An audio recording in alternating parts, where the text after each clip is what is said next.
کیے گئے۔ ہاں یہ آپ ضرور کہہ سکتے ہیں کہ عوام کے پریشر کے باعث حکومت اور اپوزیشن کو مذاکرات کی ٹیبل پہ بیٹھنا پڑا، لیکن ٹیبل پہ بیٹھ کے انہوں نے اپنے اپنے مفادات کو مد نظر رکھا۔ کئی بار ایسا ہوا مذاکرات ہوئے اور پھر مذاکرات کا سلسلہ ٹوٹ گیا، لیکن مذاکرات کرنے والی پارٹیاں جو ہیں ان میں سے کچھ لوگ وزیر، مشیر اور اعلیٰ عہدوں پر فائز ہو گئے۔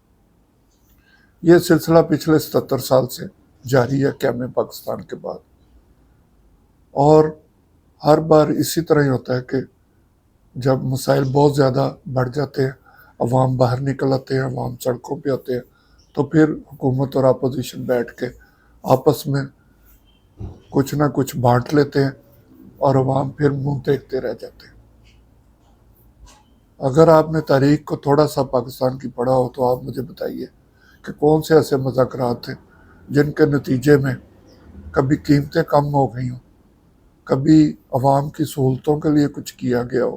انفرادی طور پہ کوئی ٹیچر نکلتے ہیں، ڈاکٹر نکلتے ہیں، وکلا نکلتے ہیں، یا اور دوسرے سرکاری ملازم، وہ اپنے مطالبات کے لیے نکلتے ہیں اور اپنے مطالبات ان کے مانے جاتے ہیں یا نہیں مانے جاتے، وہ پھر گھروں کو چلے جاتے ہیں۔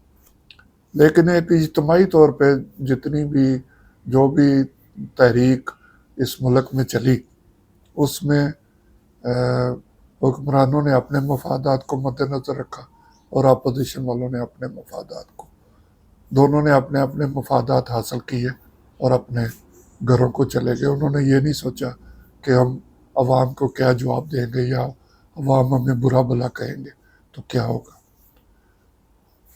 اب آج کی تاریخ میں یہ مذاکرات دوبارہ حکومت اور طریق انصاف کے جو مسائل ہیں، جو طریق انصاف کے مطالبات ہیں، ان پہ مذاکرات کا سلسلہ دوبارہ شروع ہوا۔ پہلے یہ پراپوگنڈا کیا گیا کہ یہ جماعت انتشاری ہے، مختلف قسم کے جو میں آپ کو بتایا نام دیے جاتے ہیں ایک دوسرے کو، ایسے محسوس ہوتا ہے آپ جیسے کوئی اسٹیج ڈرامہ دیکھ رہے ہیں۔ بہرحال یہ مذاکرات اللہ اللہ کر کے شروع ہو گئے۔ ہم صرف اتنی التجا اپنے جو سیاسی قائدین ہیں، وہ حکومت میں ہو یا وہ اپوزیشن میں بیٹھے ہو، ان سے یہ کرنا چاہتے ہیں کہ جو بھی آپ نے مذاکرات کرنے ہیں، آپ خدارہ اپنے عہدوں کے لیے، اپنی سیٹوں کے لیے یا اپنے مفادات کے لیے نہ کریں۔ حکومت یہ نہ سوچے کہ ہماری حکومت بچ جائے، اپوزیشن والے یہ نہ سوچے کہ ہم نے صرف حکومت حاصل کرنی ہے۔ یہ مذاکرات عوام کے لیے کریں۔ عوام جس طرح پچھلے کئی سالوں سے چکی میں پس رہے ہیں، جیسے میں نے پہلے بھی بتایا تھا، کہیں مہنگائی کی چکی ہے، کہیں ظلم و ستم کی چکی ہے، کہیں وہ جیلوں کی چکی ہے جہاں پہ قیدیوں کے حقوق بھی پورے نہیں کیے جاتے، اور کمیٹیاں بنتی ہیں، وہ کمیٹیاں اپنی رپورٹیں دیتی ہیں، اس وقت تک وہ رپورٹیں پھر دوبارہ گھوم گھما کے ردی کی ٹوکری میں چلی جاتی ہیں۔ بات ہم مذاکرات کی کر رہے ہیں تو حکومت اور اپوزیشن کو چاہیے کہ وہ عوام کے مفادات، عوام کو کیا دے سکتے ہیں۔ آج مسئلہ یہ نہیں ہے کہ ان کو ایک دوسرے سے کیا چاہیے، آج مسئلہ یہ ہے کہ یہ عوام کو کیا دے سکتے ہیں، قطع نظر اس کے کہ کس کی کتنی قربانی ہے۔ یہ ٹیبل پہ بیٹھ کے ایک دوسرے کو قربانیاں سنائیں یا وہاں پہ چائے بسکٹ پی کے اور روزانہ بیٹھے اور روزانہ ایک نیا مسئلہ لے کے پھر گھروں کو چلے جائیں اور عوام ان کا انتظار کرتے رہیں۔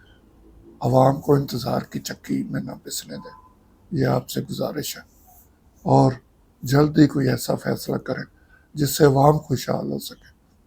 عوام کے لیے روزمرہ کی اشیاء سستی کرنے کے بارے میں مذاکرات کریں، عوام کے لیے بجلی سستی کرنے کے لیے مذاکرات کریں، صرف اشتہارات پہ نہیں، حقیقت میں عوام کے لیے گیس سستی کرنے کے لیے مذاکرات کریں، عوام کے لیے 2 وقت کی روٹی اسے میسر نہیں ہو رہی، اس کے لیے مذاکرات کریں۔ جیسے میں نے اپنی پہلی ویڈیو میں بتایا تھا کہ لوگ اپنے بچوں کو فروخت کر رہے ہیں، اس مسئلے پہ گفتگو کریں۔ لوگ اب کم عمری میں شادیاں کر رہے ہیں، لوگ اتنے پریشان ہیں کہ ان کے پاس 2 وقت کی روٹی کھانے کے لیے پیسے نہیں۔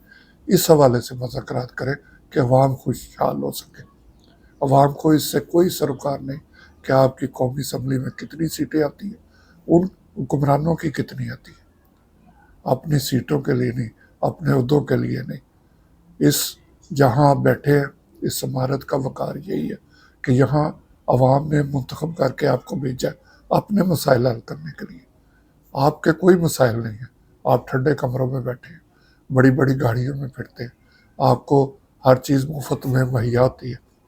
اس لیے آخر میں اتنا ہی کہوں گا پھر ایک بار کہ عوام کے مسائل حل کرتے، ورنہ وہ وقت دور نہیں جب آپ سب کا گریبان ہوگا اور عوام کا ہاتھ ہوگا۔ اس کے ساتھ ہی میں آپ سے اجازت چاہوں گا۔